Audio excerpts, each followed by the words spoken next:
गरीब है, अमीर है, इन चीजों की चिंता छोड़ दो दोस्तों। एक बात की जरूरत होती है, आपका आप पर भरोसा होना चाहिए।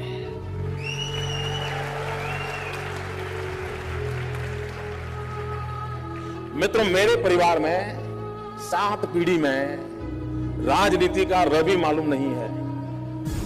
मेरे परिवार में कोई राजनीति क्या होती कुछ पता नहीं मेरे परिवार में। और मेरा बैकग्राउंड भी बिल्कुल सामान्य गरीब परिवार का है। आप में से बहुत कम लोगों को मालूम होगा, मैंने पहली बार अभी 2 दिन पहले दिल्ली में आया था तो पहली बार अपने मुंह से मैं बोला था, मित्रों मैं बचपन में रेल के डिब्बे में चाय बेचता था।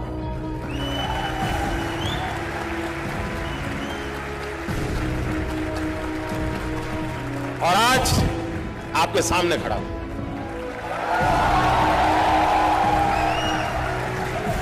और इसलिए दोस्तों, आप ये चिंता छोड़ दीजिए आपका बैकग्राउंड क्या है। बिल्कुल घबराइए मत दोस्तों। आप किस परिवार में पैदा हुए हो, किस अवस्था में पैदा हो, चिंता छोड़ दीजिए दोस्तों। अगर आपके दिल में समाज के लिए, देश के लिए कुछ करने की आग है, निकल पड़िए दोस्तों, रास्ता अपने आप मिल जाएगा।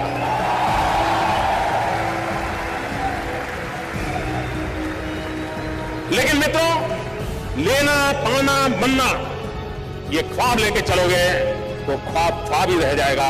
लेकिन देने के मिजाज से निकलोगे तो दुनिया आपके चरण चूमने लग जाएगी। ये मैं आपको विश्वास देता हूं। कुछ लोगों को यही डर लगता है, यार करूं तो फेल जाऊं तो, मैं करूं तो फेल जाऊं तो। दुनिया में कोई इंसान देखा है आपने जो फेलियर हुए बिना सक्सेस हुआ हो?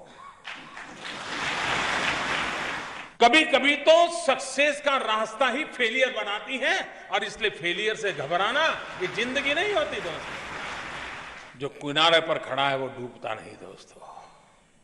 जो पानी में छलांग लगाता है वो डूबता भी है, और डूबते हुए तैरना भी सीख भी लेता है जी। किनारे पर खड़े रह करके लहरें गिनते हुए जिंदगी पूरी कर देता है जी। जो लहरों को पार करने का तो सामर्थ्य उसमें आता है, जो तालाब में, नदी में, समंदर में कूदने की का लोहा लेकर के चलता है। स्वामी विवेकानंद जी ऐसे युवाओं की अपेक्षा करते थे। मैं मेरे नगर वड़नगर से कभी कभी ट्रेन के अंदर विसनगर जाया करता था। एक 12-15 साल का किशोर जिसको पोलियो हुआ था, कमर के नीचे का शरीर काम नहीं कर रहा था, वो मुश्किल से ट्रेन के अंदर चढ़ गया। उस गंदे कपड़े थे, भिक्षुक जैसा लगता था, लेकिन वो भीख नहीं मांगता था और हर किसी के पास जाकर के वो रिक्वेस्ट करता था मुझे बूट पॉलिश करने के लिए दीजिए। और उस समय 10-15 पैसे में बूट पॉलिश होती थी। और लोग कभी दया भाव के कारण, कभी करुणा के भाव के कारण उससे अपना जूतों की पॉलिश करवाते होंगे। लेकिन मैंने देखा, पॉलिश वाले करने वाले बहुत देखे थे, लेकिन इस बच्चे की तरफ मेरा ध्यान गया। मैं देख रहा था क्या कर रहा है। उसने क्या किया, अपने गंदे टूटे फूले झोले में से उस दिन का टाइम्स ऑफ इंडिया निकाला और उस पर लिखा था, ग्राहक के प्रति उसने लिखा था कि आज का दिन बहुत ही शुभ हो, आपकी यात्रा शुभ हो, आपके सारे काम सिद्ध हो। अंग्रेजी में उसने छोटा वाक्य लिखा था। और जैसे ही उसने जूते दिए पॉलिश करने के लिए, तो इसने उनके हाथ में टाइम्स ऑफ इंडिया पकड़ा दिया। उस ग्राहक को भी लगा कि 10 पैसे में पॉलिश हो रही है और 1 रुपये का अखबार पढ़ने को मिल जाता है। इस घटना को मैं देख रहा था तो मैंने उस बालक को पूछा, मैंने कहा भाई तुम हो कौन? बोले मैं कर्नाटक का हूं,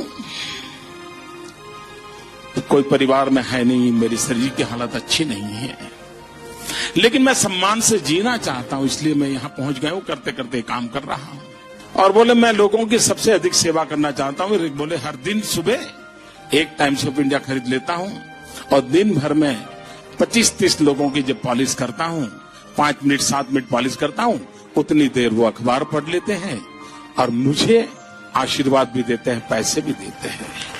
मैंने इस दृश्य को देखा, तब मुझे गीता पूरी तरह समझ आ गई। मुझे लगा इसको कहते हैं योग कर्मसु कौशलम।